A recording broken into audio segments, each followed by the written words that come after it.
Warahmatullahi wabarakatuh. Kembali berjumpa dengan saya, Herssu Arif dari Forum News Network. Tanda-tanda Partai Solidaritas Indonesia, partai yang dipimpin oleh Kaisang Pangarep putra bontot Presiden Jokowi bakal lolos ke parlemen itu semakin kuat. Setelah mengalami lonjakan suara secara mengejutkan dalam rekapitulasi suara di KPU pada beberapa hari terakhir, pada Sabtu 2 Februari 2024 pukul 22 waktu Indonesia bagian Barat, perolehan suara Partai Solidaritas Indonesia atau PSI sudah mencapai 3,13%. Artinya PSI tinggal butuh 0,87% suara lagi, dan secara kalkulasi PSI bisa menembus ambang batas 4% karena suara yang terkumpul di KPU itu hari Sabtu malam itu baru 65,79% dari seluruh TPS yang ada. Perolehan suara PSI ini berbanding terbalik dengan Partai Persatuan Pembangunan yang perolehan suaranya itu terus turun dari semula berada di zona aman di atas 4%, kembali ke zona degradasi di bawah 4%. Perlu saya informasikan kepada Anda, sekedar mengingatkan saja ini ya. P3 adalah salah satu partai pendukung Jokowi yang pada Pilpres kali ini berada di kubu tanda petik ini oposisi karena dia berkoalisi dengan PDIP dan beberapa partai non parlemen mengusung pasangan paslon 03 Ganjar Pranowo Mahfud MD. Turunnya perolehan suara P3 dan naiknya suara PSI ini ya, naik secara membagongkan kalau sekarang nyebutnya begitu ya. Itu membuat Ketua Majelis Pertimbangan Partai Persatuan Pembangunan Romah Hurmuzi itu maskul, dan dia sampai terheran-heran. Melalui akun Instagramnya Sabtu pagi, Romi, begitu Romah Hurmuzi biasa dipanggil, memention akun KPU dan Bawaslu RI. Mohon atensi kepada @kpu_RI dan @Bawaslu RI. Operasi apa ini? Meminjam bahasa Pak Ed Yusuf Kala, operasi sayang anak lagi, kata Romi sambil menautkan sebuah grafik ini yang menunjukkan pergerakan suara PSI yang terus naik dan P3 itu malah turun. Romi menilai kenaikan suara PSI itu tidak wajar. Mengutip surveyor, kenaikan semacam itu hanya bisa terjadi bila PSI meraih suara 50% di sejumlah TPS. Dia meminta Bawaslu mengusut kejanggalan ini. Kalau ini tidak dikoreksi, dia sambil mention DPP P3 akan meminta hal ini bagian yang termasuk dibongkar seterang-terangnya di hak angket pekan ini. Saya minta atensi KPU @kpu_RI dan @Bawaslu RI secara terbuka dan tindak lanjutnya secara cepat dan seksama. Ini kalau kita cermati apa yang disampaikan oleh Romah Hurmuzi dalam akun Instagramnya, ada dua soal nih yang jadi muncul ya. Pertama, dia meminta agar hal itu diinvestigasi, dibuka seterang-terangnya. Yang kedua, P3 ini rupanya sudah memastikan akan bergabung dalam hak angket. Memang kelihatannya P3 sadar bahwa ya mereka pasti dikerjain oleh Presiden Jokowi karena mereka bergabung dengan oposisi. Jadi pilihannya ya bergabung atau kemudian melawan Jokowi melalui hak angket. Naiknya atau apa ya bahasanya, melonjaknya, tapi ada yang menyebut di media meledaknya. Saya kira nggak terlalu meledak, tapi melesat mungkin lebih tepat lah ya. Suara PSI hanya dalam beberapa hari terakhir ini memang paling menyedot perhatian publik. Ini yang saya maksud publik itu ya netizen, para pengamat, dan juga perbincangan-perbincangan di dalam grup-grup percakapan di media sosial. Ini bagi kalangan surveyor, saya juga membaca itu ada yang apa ya, yang sampai secara khusus membuat status di media sosial. Agak aneh ini karena mereka ini selama ini kan juga dikenal sebagai surveyor pendukung istana gitu. Karena mereka menganggap bahwa apa yang terjadi pada PSI itu sebagai anomali bahkan keajaiban. Hampir semua survei dan bahkan quick count memaparkan data bahwa PSI itu merupakan salah satu partai yang tidak akan lolos ke parlemen karena perolehan suaranya itu hanya sekitar 2, sekian persen lah ya. Nggak tembus, pokoknya angka komanya beda-beda tapi yang jelas tidak tembus sampai 3%. Namun tiba-tiba kok sekarang ini melesat ya. Kalau Anda termasuk yang nggak percaya dengan quick count, nggak percaya dengan lembaga survei, ya logika ini bisa Anda gunakan kembali untuk mempertanyakan validitas dari quick count. Mengapa hal itu terjadi? Kok hanya pada PSI, dan mengapa tidak pada, kalau di Pilpres pada, perolehan suara Anies, Caimin dan juga Ganjar Mahfud.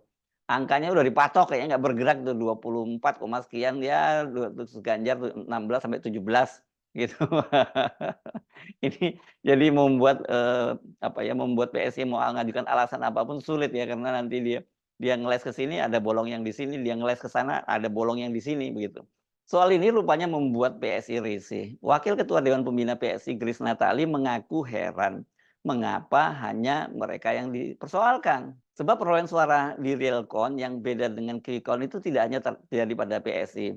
Grace menyebut, contoh ada lonjakan suara juga terjadi Partai Gelora dan bahkan pada Partai Kebangkitan Bangsa yang notabene adalah partai oposisi.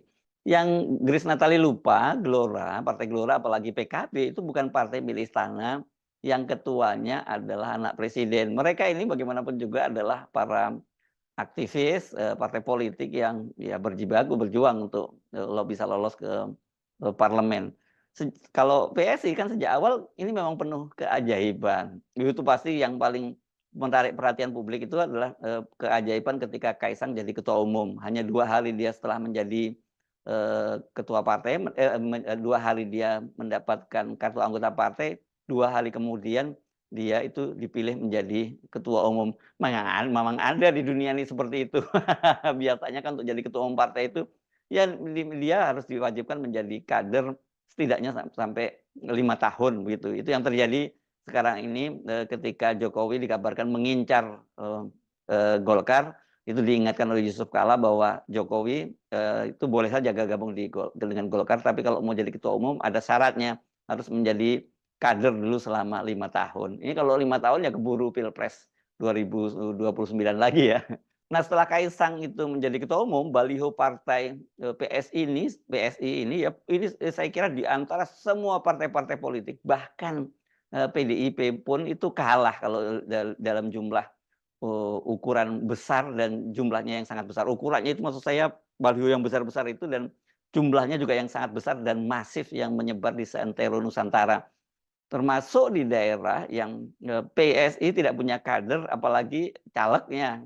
Pada rapat kerja dengan, Kabaharkam, Komjen Pol Imran Fadil beberapa waktu yang lalu, tahun lalu tepatnya ya, politisi PDIP, itu ada 2 orang politisi PDIP, itu yang pertama Trimedia Panjaitan, yang kedua Safarudin, ini juga kalau nggak salah jenderal polisi juga, dia ini pensiunan gitu, mempertanyakan dan menduga keras ada operasi yang terstruktur, sistematis dan masif yang diduga dilakukan oleh aparat kepolisian. Karena mereka terkejut-kejut bagaimana, seperti Trimedia menyatakan malamnya belum ada, keesokan harinya ketika lihat dia sudah lihat, baliho-baliho PSI yang sangat masif. Sementara Pak Safarudin dia menyatakan ini PDIP yang punya pengurus sampai anak ranting pun itu kalah dalam jumlah soal baliho. Namun waktu itu kan, dibantah oleh kepolisian. Nah, sekarang kalau tiba-tiba suaranya hanya dalam beberapa hari menjelang injury time langsung melesat mendekati zona aman, parliamentary threshold dan diduga keras akan tetap dipaksakan lolos, ini lolos ke Senayan maksud saya ya, ke gedung MPR DPR, ya wajar kalau banyak yang curiga.